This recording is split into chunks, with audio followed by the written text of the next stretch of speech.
Pedicab Driver. So needless to say that I oppose Bill 573A because not only it undermines our business, but also it puts a lot of us out of business. For instance, I am 21 years old. I came to the United States in 2011. I am a refugee. Okay, I looked for jobs almost everywhere. I couldn't find it. I found my mom here, she couldn't work. The only thing that I found that could help us, my mom, my sister, and I, was the pedicab business. So thanks to the pedicab business, today, I can provide a roof over our head. Please do not take that roof away from us. We need it. And I also helped my sister to graduate. You know, she studies, she's not working. I'm the only working man. And I lost my father. So please, keep the pedicabs in Central Park, and we do not want to go above 85th Street because there is no business there. It's like taking a fisherman out of the sea and putting him into a desert. How is he going to catch fishes there? There is no way. Thank you, sir. That's all. I have 4 beautiful daughters. I'm raising them. I have 4. Can you guys hear? Okay. You know, if you want to move forward, you need numbers.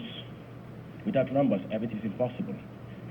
So the city have said here, and they cannot give a single number. The horse and carriage department cannot give a number. Nobody can give a number. Without a number, everything is impossible. How can you just say, guys, go to 81st Street?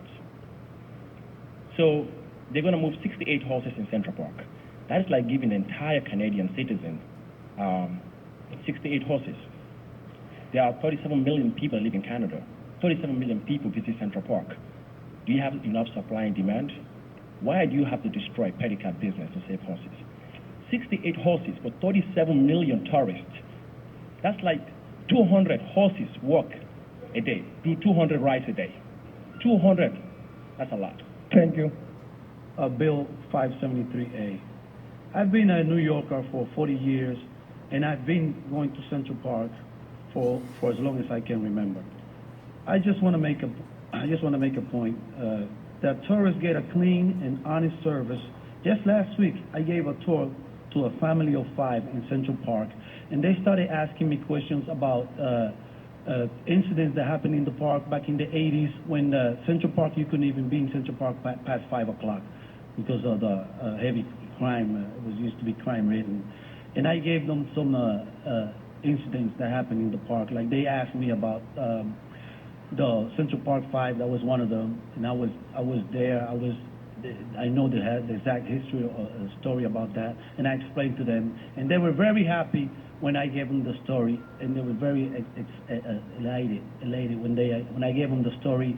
They thanked me so much that they said that they will come back and they will look for me. 5 beautiful girls waiting for me every night to build some like Kinders or whatever candies. You know, we love. It's not just about pedicab business. We love this business, guys. We love to do this. We're not lazy. We're working hard with all these knees, with all these legs. We want to work Central Park South, 59th Street, up to Old Park. I can do whatever tour, guys. Wherever I invite all of you, I will give you beautiful park tour anytime, free for all of you guys. Question: why are carriage driver jobs more important than pedicab jobs? We have more than 300 families who depend on these pedicab jobs. And also you're giving horse and carriage owners 2 years for just moving their stables.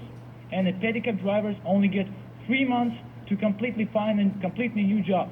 It's not fair. Thank you. I've been riding my pedicab through the south side of Central Park for more than 9 years. And I think that by banning pedicabs south of 86th Street, it would definitely be a death sentence for our business. Did the mayor call any association of the pedicab drivers to negotiate about this bill? And did they know about how it's gonna greatly affect us? If so, if not, okay. Since you guys moving the horse and carriage all the way by 85th Street side, why not let them do their job over there and leave us in the Central Park side? Why automatically you wanna move us all? We do not want to move there. 99% of our business is in the lower loop of the park, which is in the southern section of Central Park.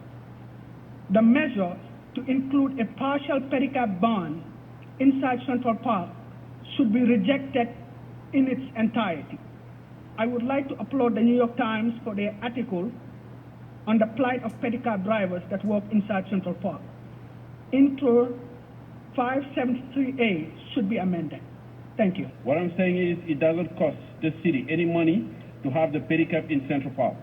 I pay my insurance fee, my license fee, the tax from tours I do in Central Park, and enjoy representing New York City in front of millions of visitors from all around the world.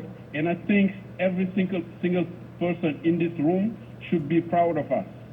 I offer a very personal and custom tour to make it exactly what the tourists want, to make sure that their time in Central Park was one of the highlights of their trip in the Big Apple, which is the biggest city on earth. I honestly don't understand why we pedicab drivers were dragged into the horse and carriage issue. And with this bill, everybody should think again about what Jefferson said from these words, if you read it. Thank you. It did help me, as it has helped hundreds of students and pay part of their school fees, and many people. It took many people from homelessness to their self-dependencies, and moving pedicab right in the lower loop will not just kill the pedicab industry, but it will kill the brighter image of Central Park. Pedicabs have contributed to the cleaner, greener, and the brighter Central Park. In 2009, I have a wife here and a 9-month-old baby girl.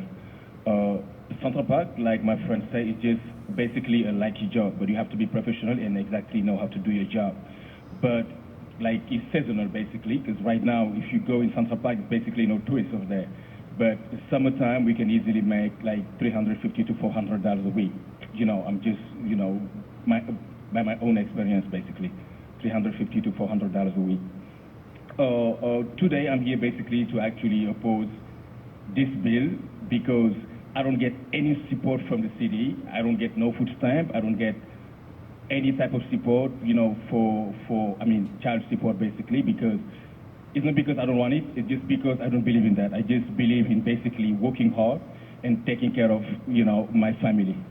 So for us, you know, for basically the mayor to actually take us out of Central Park, basically the sightseeing from 59th Street to 72nd Street, to me is not fair, because if they call that competition, I don't see no competition. How can a horse and carriage, how can basically a pedicab driver can compete with a horse and carriage? A pedicab driver who basically sometimes go home with zero can compete with a horse and carriage who basically don't feel comfortable to tell you how much they make, you know, on a week basically. Great, thanks. In this bill, first. Second, are they afraid of competition? 3, are you willing to tell to over 30 million tourists who come to visit the park, per year, to not have a choices, but just take horses, even if they don't want? So I'm here to oppose the bill 5738 because I believe that was created for horse and carriage. So why were the pedicabs in Central Park added to this bill without any conversation with pedicabs? Some argue that this is not a ban, but they do not know that 100% of the pedicab business happens below 85th Street. City councils need to understand that pedicabs offer a different service and experience for the public. There will always be people who will not want to use an animal for transportation in Central Park. 573, because this destroys my family. I am pedicab driver 5 years, so this bill is no good for us because we don't know what we can do in the city, only pedicab. We went to the street, we cannot make any money because Uber. I've been working on the street on the Christmas, I didn't make any money. Nobody wanna take ride, so I go back home. I have family, I have 4 kids. So I pay my bill, I pay everything. So I oppose this bill, 573. If you move us to 85th Street, that means we don't have any business. So that bill. Hi, my name is Lemmy Flick, and I'm the acting president of the New York City Pedicab Owners Association, a licensed tour guide, and a pedicab driver for nearly 12 years. We are adamantly against this bill, and we'll do everything in our power to stop it, as we did the last time Blasio was part of an effort to ban pedicabs in 2006.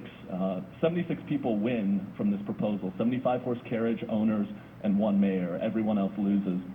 As we've heard, at least half carriage drivers lose their jobs.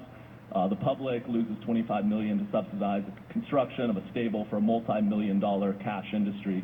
Central Park lovers won't only lose real estate to stables, but also the considerable space necessary for 68 horse carriage stands inside the park. Besides added congestion, these spots will constantly stink of manure and urine-filled potholes like Central Park South does and Bethesda Terrace. The remaining horses will work harder than ever, considering current demand, significantly reduced supply, and will still be part of city traffic 5 days a week in the areas where cars are already allowed. Judging from park geography and traffic flow, tourists with limited budgets may lose the $50 carriage option, leaving one 45-minute $100 ride. Tourists with limited mobility will have one tour choice, whether they're allergic to horses or think the industry is barbaric: a carriage.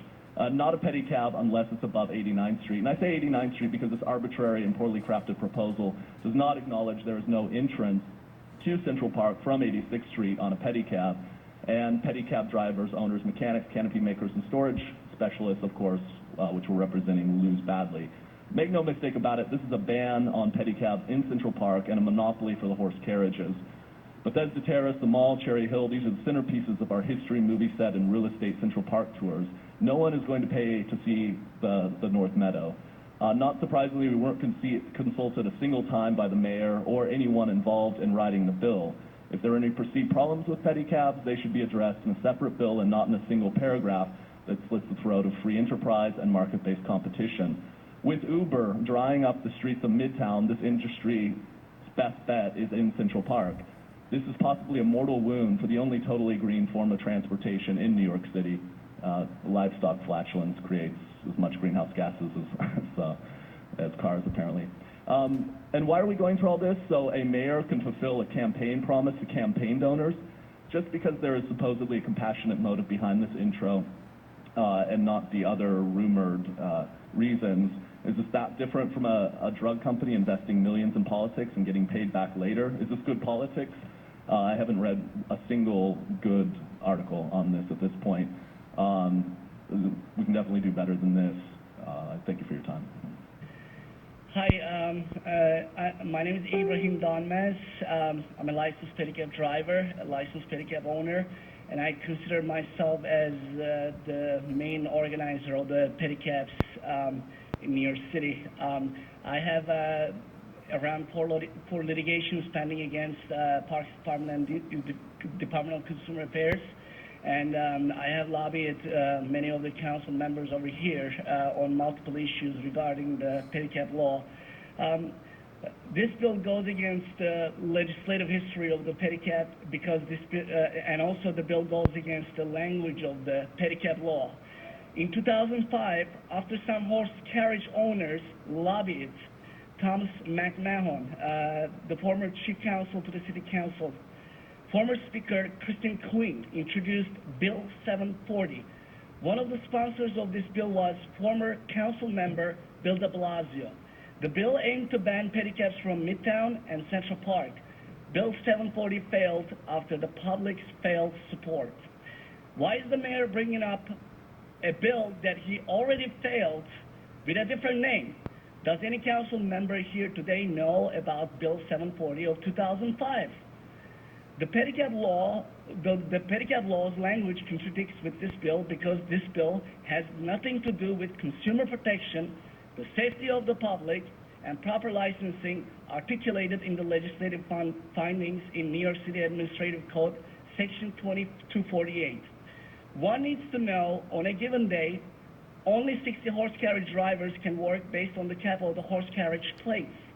Did the city know on a given day there are approximately 200 to 250 pedicab drivers working exclusively in Central Park?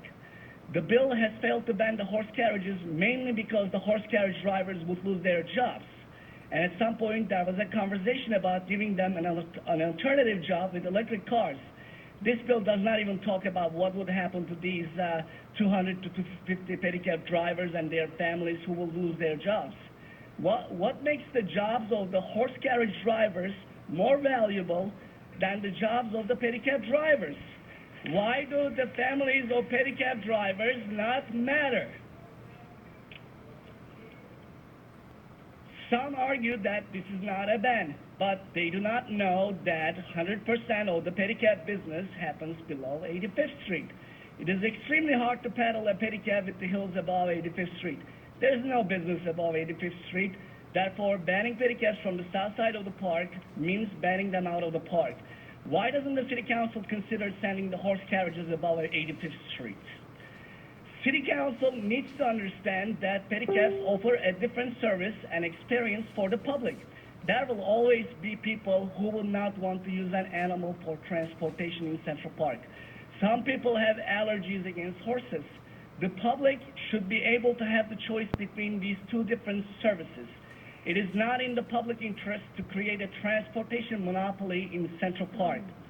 This City Council also considered the supply and demand by the visitors of Central Park every year. Central Park Conservancy's 2011 dated report on the use of Central Park states Central Park has 37 million visitors throughout the year. It is impossible to accommodate the demand for transportation by these 37 million visitors with only 75 horses. It is also good for the disabled and the elderly to have the choice of riding a pedicab in Central Park. It is much easier to embark on a pedicab for a disabled or elderly person. We have had thousands of cases proving this point. With this bill banning pedicabs in Central Park, the public is also denied the opportunity to have a transportation choice from Central Park to anywhere in the city or from city to Central Park. The mayor failed to cap the competition with Uber. It sounds like he now wants to crush the little guy like the pedicab drivers because he could not crush the big guy. The government has no authority to create a monopoly for a private business like the horse carriage industry. On Monday, the mayor said he does not recall the last time he was in Central Park. Let me tell you what's going on in Central Park. Pedicab drivers have been serving the visitors of Central Park for more than 16 years. I urge all council members here to go online and read the reviews for Central Park Pedicab tours on travel sites like TripAdvisor. I can assure you, you will notice nothing but the satisfaction of visitors. We have thousands of positive reviews.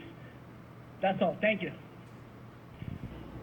So you could understand what that regulation of us moving us from 85th and up will affect that part of our life and will put us through. Thank you.